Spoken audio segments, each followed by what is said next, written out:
యువతలో చాలా మంది పోలీస్ ఆఫీసర్ కావాలని అనుకుంటారు.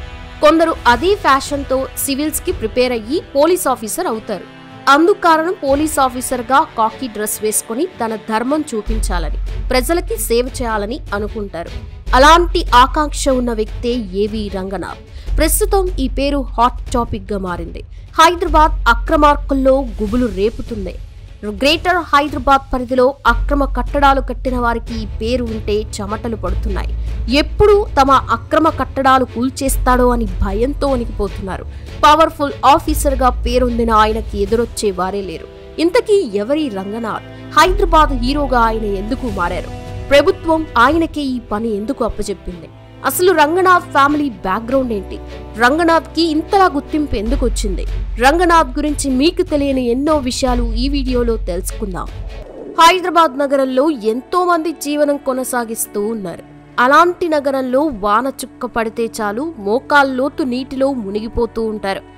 దీనికి కారణం ప్రభుత్వం భూములని, చెరువులని కబ్జా చేసి అక్రమ కట్టడాలు కడుతున్నారు. వాన పడితే ఆ నీరే చెరువులుగా మారి ఇళ్లల్లోకి, రోడ్ల మీదకి వస్తున్నాయి. ఏదేమైనప్పటికీ ఎవరో చేసిన తప్పులకి ప్రజలెన్నో ఇబ్బందులు పడుతున్నారు.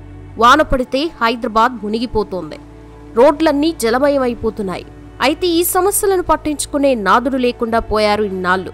కానీ ఒక్కడు మై హూనా అంటూ వచ్చాడు. ఆయనే హైడ్రా కమిషనర్ రంగనాథ్. ఏవి రంగనాథ్ పూర్తి పేరు ఆవుల రంగనాథ్. సుబ్బయ్య వెంకటలక్ష్మి దంపతులకి 1970 అక్టోబర్ 21న నల్గొండ జిల్లా హుజూర్ నగర్లో జన్మించారు. హుజూర్ నగర్లో ప్రాథమిక విద్యను అభ్యసించిన రంగనాథ్ ఆ తర్వాత గుంటూరులో 10వ తరగతి వరకు చదివారు. ఇంటర్ ఇంజనీరింగ్ హైదరాబాద్లోనే పూర్తి చేశారు. ఉస్మానియా కాలేజ్లో ఇంజనీరింగ్ పూర్తి చేసి కొంతకాలం బెంగళూరులో ఐడిబిఐ అధికారిగా పనిచేశారు. ఆ తర్వాత పోలీస్ బాస్ కావాలనే లక్ష్యంతో గ్రూప్ 1 పరీక్షలకి ప్రిపేర్ అయ్యారు. గ్రూప్ 1 పరీక్షల్లో స్టేట్ 13వ ర్యాంకు సాధించారు. 1996 బ్యాచ్కి చెందిన రంగనాథ్ మొదట పోస్టులోని 2000 సంవత్సరంలో గ్రే హ్యాండ్స్ హాస్టల్స్ కమాండ్ గా విధులు నిర్వహించారు. ఆ తర్వాత కొత్తగూడెం డిఎస్పీగా బదిలీ అయిన రంగనాథ్ అక్కడ 2003 వరకు పనిచేశారు. ఆ తర్వాత ఒక ఏడాది పాటు నర్సంపేట్ డిఎస్పీగా విధులు నిర్వహించారు. అక్కడ డిఎస్పీగా బాధ్యతలు చేపట్టి తనదైన ముద్ర వేయడం మొదలుపెట్టారు. 2004లో నక్సల్ అడ్డా అయిన ప్రకాశం జిల్లాలో మార్కాపురంలో విధులు నిర్వహించారు. వైఎస్ హయాంలో రాష్ట్ర ప్రభుత్వం నక్సల్ చర్చల సందర్భంలో నక్సల్ కేంద్ర నాయకుడు రామకృష్ణ స్థానిక అధికారిగా ఆహ్వానించారు. అనంతరం తూర్పుగోదావరి జిల్లా అడిషనల్ ఏఎస్పీగా ఉన్న సమయంలో బలిమెర రిజర్వాయర్ వద్ద నక్సల్స్ చేతిలో గ్రే హ్యాండ్స్ సిబ్బంది ప్రాణాలు కోల్పోయిన సంఘటన తర్వాత రంగనాథ్ని ఆ ప్రాంతానికి బదిలీ చేశారు. అక్కడ గ్రే హౌండ్స్ పునరుద్ధరించడంలో కీలకంగా వ్యవహరించారు. 2012 చివరికి అక్కడ పనిచేశారు. ఆ సమయంలో రంగనాథ్ చేసిన కృషికి రాష్ట్రపతి నుంచి అవార్డు దక్కింది. విజయవాడలో పనిచేస్తున్న సమయంలో ఆయేషా హత్య కేసు ఛేదించి సంచలనం సృష్టించారు.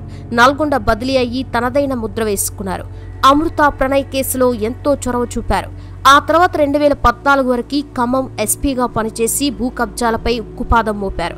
ఆ తర్వాత ఖమ్మం నుంచి హైదరాబాద్ జాయింట్ కమిషనర్ గా బాధ్యతలు స్వీకరించారు. ఇక హైదరాబాద్ లో పెను సంచలనాలు క్రియేట్ చేశారు. పలు ప్రాంతాల్లో సిగ్నల్స్ తీసేసి యూ టర్న్స్ ఏర్పాటు చేయించారు. మలక్పేట్ రైల్వే బ్రిడ్జ్ కింద రోడ్డు విస్తరణ చేపట్టారు. నగర్ ట్రాఫిక్ లో తనదైన ముద్ర వేశారు.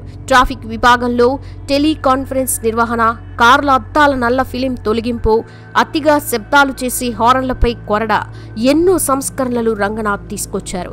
ఈ క్రమంలోనే బొడ్డుపల్లి శ్రీను హత్య అనంతరం శాంతి భద్రతలు దెబ్బతినడంతో మళ్లీ నల్గొండకి వెళ్లి తన మార్క్ని చూపించారు. ఆ తర్వాత డిఐజీగా పదోన్నతని వచ్చిందే.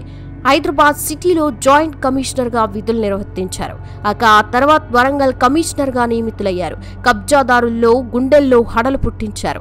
పేద ప్రజలకి అండగా నిలిచారు. దీనితో ఆయనకి ఎంతో మంది పాలాభిషేకాలు కూడా చేశారు.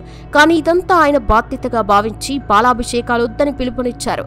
ఇక వరంగల్ మెడికల్ విద్యార్థిని ప్రీతి హత్య కేసు సంచలనం సృష్టించిన సంగతి తెలిసిందే. ఈ కేసులో ఒక దశలో పోలీసులపై ఆరోపణలు వచ్చాయి. దీనితో రంగంలోకి దిగిన రంగనాథ్ గంటల వ్యవధిలో క్షణంలోనే చర్యలు తీసుకున్నారు. ఈ హత్యకు కారణమైన నిందితుడు సైఫ్ని అదుపులోకి తీసుకున్నారు. దీని తర్వాత Warangal multi zone 1 police inspector general గా బాధ్యతలు చేపట్టారు. డిఐజీ నుంచి ఐజీగా పదోన్నతి పొందిన తరువాత ఉత్తర తెలంగాణ వ్యవహారాలను చూసే మల్టీ జోన్ 1 గా ఐజీగా సర్కార్ ఆయన్ని నియమించింది. మల్టీ జోన్ 1 పూర్తి స్థాయి ఐజీగా పనిచేస్తున్న రంగనాథ్ ని హైడ్రా కమిషనర్ గా ప్రభుత్వం నియమించింది. ఇప్పుడు హైదరాబాద్ నగరంలో మారు మోగిపోతున్న పేరు Hydraa. Hyderabad disaster response and assistance monitoring and protection agency. Telangana ప్రభుత్వం దీన్ని ఒక ప్రత్యేక ఏజెన్సీగా ఏర్పాటు చేసింది. రంగనాథ్ ని హైడ్రా కమిషనర్ గా నియమిస్తూ స్పెషల్ పవర్స్ కూడా ఇచ్చింది. మహానగరంలో కబ్జాకి గురైన చెరువులు, కుంటలు, నాలాలు, ప్రభుత్వ భూముల్ని గుర్తించి అందులో నిర్మించిన అక్రమ కట్టడాలు కూల్చివేస్తూ కబ్జాదారుల గుండెల్లో గుబులు పుట్టిస్తూ హైదరాబాద్ నగరంలో సంచలనం సృష్టిస్తున్నారు. కబ్జాదారులకి కంటి మీద కునుకు లేకుండా చేస్తోంది హైడ్రా. ప్రభుత్వం నుంచి ఫుల్ సపోర్ట్ ఉన్న ఏజెన్సీ ఇంత బలంగా దూకుడుగా పనిచేయడానికి కారణం రంగనాథ్. అందుకే ప్రభుత్వం ఆయన్ని ఏరి కోరి మరీ కమిషనర్ గా నియమించింది. నాగార్జున ఎన్ కన్వెన్షన్ ని కూల్చివేయడంతో సంచలనంగా మారింది.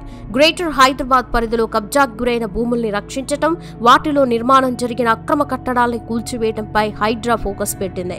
హైదరాబాద్ పరిధిలో 180కి పైగా చెరువులు కబ్జాకి గురైనట్లు అధికారులు చెబుతున్నారు. ఇక రంగనాథ్ తండ్రి సుబ్బయ్య ఒకప్పుడు ఐఏఎస్ ఆఫీసర్. ఆయన రిటైర్డ్ అయ్యారు. సుబ్బయ్య కలెక్టర్ గా పనిచేసిన అనుభవంతో రంగనాథ్ కి సలహాలు, సూచనలు ఇస్తూ ఉంటాడట. రంగనాథ్ కి భార్య, 2 పిల్లలున్నారు. ఒక కూతురు, ఒక అబ్బాయి ఉన్నారు. కొడుకు పేరు కౌశిక్, కూతురు పేరు హర్షిత. ఇక రంగనాథ్ భార్య ఎంతో సపోర్ట్ గా ఉంటారని చాలా సందర్భాల్లో చెప్పారు. ఇక రంగనాథ్ కి మెగాస్టార్ చిరంజీవి అంటే చాలా ఇష్టమంట. ఆయన సినిమాలు చూస్తూ పెరిగారట. ఛాలెంజ్, రుద్రవీణ, మగ మహారాజు సినిమాలు ఆయన్ని బాగా ఇంపాక్ట్ చేశాయట. ఏదైనా లక్ష్యం పెట్టుకుంటే చిత్తశుద్ధిగా పనిచేయటం తన నైజంగా రంగనాథ్ చెప్పుకుంటారు. అలాంటి రంగనాథ్ ఎలాంటి శక్తులకినైనా వెనక్కి తగ్గని చెప్పేశాడు. రంగనాథ్ స్టోరీ చాలా ఇంట్రెస్టింగ్ గా ఉంది కదా ఫ్రెండ్స్. మీరేమనుకుంటున్నారు రంగనాథ్ గురించి కామెంట్ సెక్షన్లో కామెంట్ చేయండి. వీడియో నచ్చితే లైక్ చేయండి, షేర్ చేయండి. ఇలాంటి మరెన్నో ఇంట్రెస్టింగ్ వీడియోస్ కోసం మన ఛానల్ని సబ్స్క్రైబ్ చేసుకోండి. Thanks for watching this video.